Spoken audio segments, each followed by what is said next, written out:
everyone, it's Miss Joyce. Today we'll continue learning about measurement conversions. Let's start by going from hours to seconds. First, what we're going to do is look at our reference sheet under the time section. We can see in 1 hour there are 60 minutes, and in 1 minute there are 60 seconds. So in order to convert from hours to seconds, we're going to have to make two conversions. So let's create our table that will have 3 columns. We'll start here in hours because that's what we're starting with. We first have to convert hours to minutes because that would be this first conversion here. And then we have to write seconds at the end because we're going to then convert minutes to seconds. Now we can see that to get from hours to minutes, we're going to be multiplying by 60 since there are 60 minutes in 1 hour. To get from minutes to seconds, again, we're going to multiply by 60 since there are 60 seconds in 1 minute. So let's see if there's 1 hour. Let's first write this as minutes. 1 hour times 60 gets us 60 minutes. So there are 60 minutes in 1 hour. But now we need to convert to seconds. So what we're going to do is multiply 60 times 60 to figure out how many seconds there are in 60 minutes. Well, here we have 6 tens times 6 tens, which is 36 hundredths. So that means the 6 is in the hundreds place, the 3 is regrouped to the thousands, and we have a 0 in the tens and ones. So 1 hour is the same as 3,600 seconds. Now let's rewrite 2 hours in seconds. First, we're going to multiply 2 times 60. Well, 2 times 6 is 12, so 2 times 60 is 120. Now we can multiply 120 times 60 to figure out how many seconds there are. So first what we're going to do is multiply 0 times 0 to get 0. 0 times 2 is 0. 0 times 1 is 0. Now what we're going to do is put a 0 down here in the ones place before we start multiplying 120 times 6 in the tens place. 6 times 0 is 0. 6 times 2 is 12. So we're going to put a 2 down here, regroup the 1. 6 times 1 is 6, plus the 1 we regrouped is 7. Since all the digits have been multiplied, we can add these two products together. 0 plus 0 is 0. 0 plus 0 is 0. 0 plus 2 is 2. And 0 plus 7 is 7. So in 2 hours, there are 7,200 seconds. Now let's try going from yards to inches. So here we're going to look at our reference sheet. We can see in 1 yard, there are 3 feet, and in 1 foot, there are 12 inches. So again, we're going to do multiple steps to rewrite yards as inches. First, we're going to put yards here in the first column because that's what we're starting with. Our first conversion goes to feet, so in the middle, we'll put feet. And then in our second conversion, we're going from feet to inches. So we'll end our table with inches. Now, if we had 1 yard, we are going to multiply this to get to feet. We're going to multiply by 3 since there are 3 feet in 1 yard. 1 times 3 is 3. So there are 3 feet in 1 yard. Now let's rewrite 3 feet in inches. We can see in 1 foot there are 12 inches. So we're going to multiply up here by 12. 3 times 12 is 36 inches. So in 1 yard, there are 36 inches. Now let's find for 4 yards. So what we're going to do is put 4 here in our table. We're going to multiply 4 times 3 to get 12.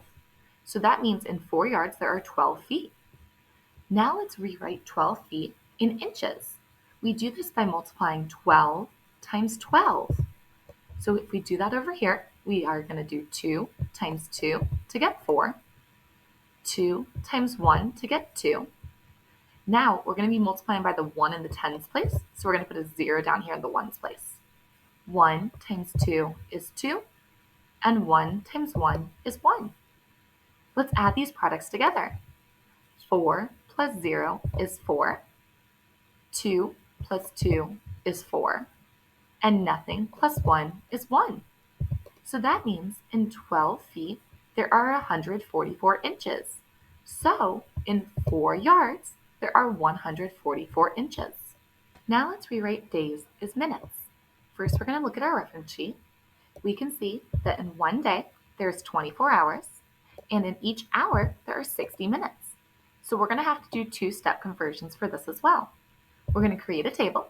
We're going to start with days, since that's the unit we're starting with. We first have to rewrite days as hours, so the middle column will be labeled as hours. And then we can rewrite hours as minutes, so we'll place minutes at the end. So to get from days to hours, we know that there are 24 hours in one day. So we're going to be multiplying by 24. To get from hours to minutes, we know that there are 60 minutes in 1 hour. So we're going to be multiplying by 60. Now let's find for one day. So in one day, we're going to be multiplying by 24, since there's 24 hours in a day, to get 24.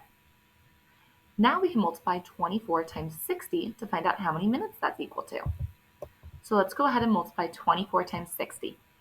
0 times 4 is 0. 0 times 2 is 0.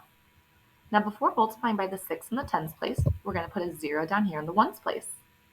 6 times 4 is 24, so we're going to have the 4 regroup the 2. 6 times 2 is 12, plus 2 is 14. Now we can add these two products together.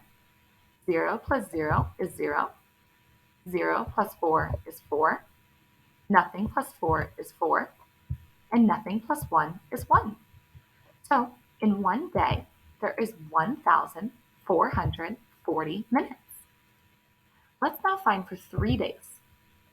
So if we have 3 days, we're going to place 3 down here in the days column. We're going to multiply 3 times 24. Well, 3 times 4 is 12. 2, regroup the 1. 3 times 2 is 6, plus 1 is 7. So in 3 days, there are 72 hours. Now we can multiply 72 times 60 to figure out how many minutes are in 3 days. So here we have 72 times 60. 0 times 2 is 0. 0 times 7 is 0. Now let's multiply by the 6 in the tens place, but we need to place a 0 in the ones place before we get started. 6 times 2 is 12. 2, regroup the 1. 6 times 7 is 42, plus 1 is 43. Now we can add these products together. 0 plus 0 is 0. 0 plus 2 is 2. Nothing plus 3 is 3. And nothing plus 4 is 4. So in 3 days, there are 4,320 minutes. Now let's rewrite kilometers as millimeters. What we're going to do is create our table here. We're going to be starting with kilometers and going to millimeters. Let's use our mnemonic device. King Henry died unusually drinking chocolate milk to help us solve this problem. We're starting with kilometers, and we're going all the way at the end to get to millimeters. So each time that we go over, we're multiplying by 10. So 10 times 10 is 100, times 10 is 1,000, times 10 is 10,000, times 10 is 100,000, times 10 is 1 million. So we are going to be multiplying by 1 million. Let's start with 1 kilometer. 1 kilometer times 1 million is 1 million millimeters. So in every kilometer or kilometer, there are 1 million millimeters. Now let's do the same for 5 kilometers. 5 times 1 million is 5 million. So in 5 kilometers, there are 5 million millimeters.